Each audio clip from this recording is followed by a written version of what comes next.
Wir schreiben das Jahr 1969. Die Astronauten Neil Armstrong und Buzz Aldrin haben gerade als erste Menschen den Mond betreten. Nur wenige Tage später beglückwünscht der Memminger Oberbürgermeister die NASA zu ihrem epochalen Erfolg. Allerdings nicht ohne den Hinweis, dass die Astronauten dabei Memminger Territorium betreten haben.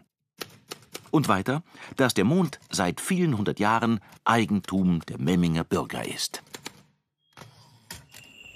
Und tatsächlich hat der Mond, hier Mau genannt, seit über 200 Jahren eine ganz besondere Bedeutung. Damals, so wird erzählt, versuchten zwei bezechte Ratsherren auf ihrem Nachhauseweg vom Gasthaus zum Goldenen Löwen, den sich spiegelnden Mond aus einem Wasserzuber herauszufischen, auf das die Stadt zu jeder Zeit über Licht verfüge. Kostenlose Beleuchtung hat Memmingen seitdem nicht, aber ein Wahrzeichen. Memmingen wurde zur Maustadt.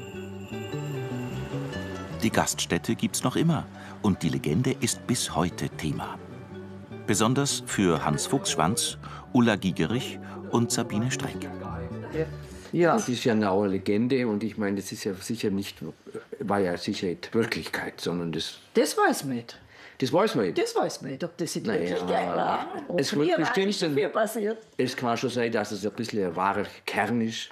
Bestimmt. Also die drei Ratsherren hat es bestimmt gehört. Und dass er ein bisschen betrunken war. Und dass er ein bisschen ins Weinglas geguckt hat, das glaube ich auch.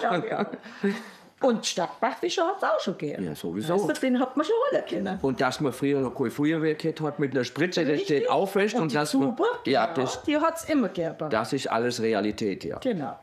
Und Heimat für unterwegs. Wenn du dann irgendwo in der Welt unterwegs bist und es ist Vollmond, Ja, dann ja. kein Aufgucker, Ja. und so Mond. In Heimat Der nicht. Bau ist auch noch da. Und das nicht nur des Nachts am Himmel, sondern auch aus Schokolade.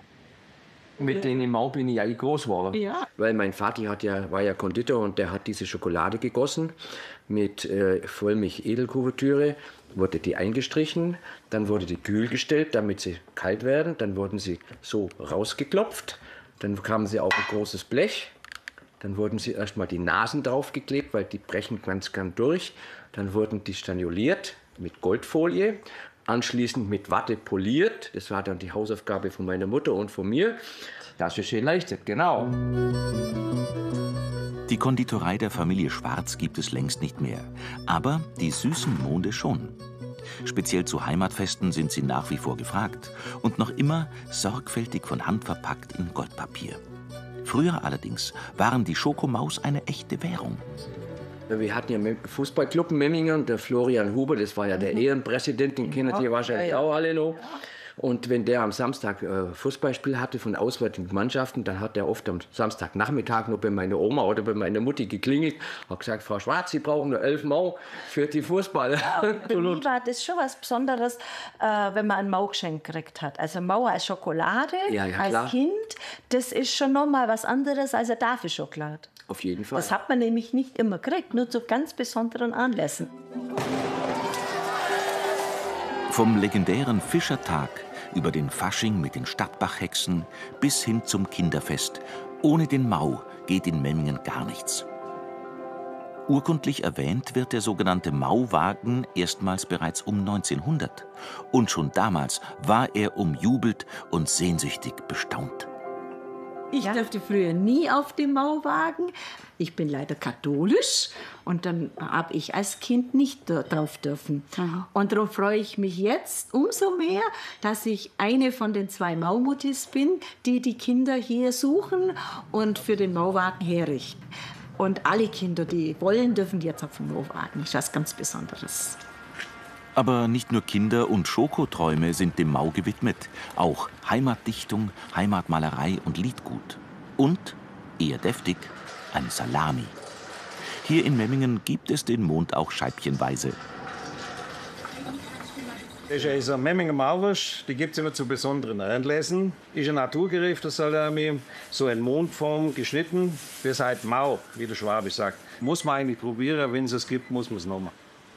Heimatpflegerin Sabine Streck geht es vor allem darum, Dass wir die Geschichte weitertragen und dass wir das Brauchtum auch weitertragen. Und für mich gehört dieser Mau so ein bisschen zum immateriellen Stadtkulturerbe. So das, was man einfach so weiter erzählt, weitergibt. Und wir müssen schauen, dass wir das in die moderne Zeit, also in unsere Zeit transportieren.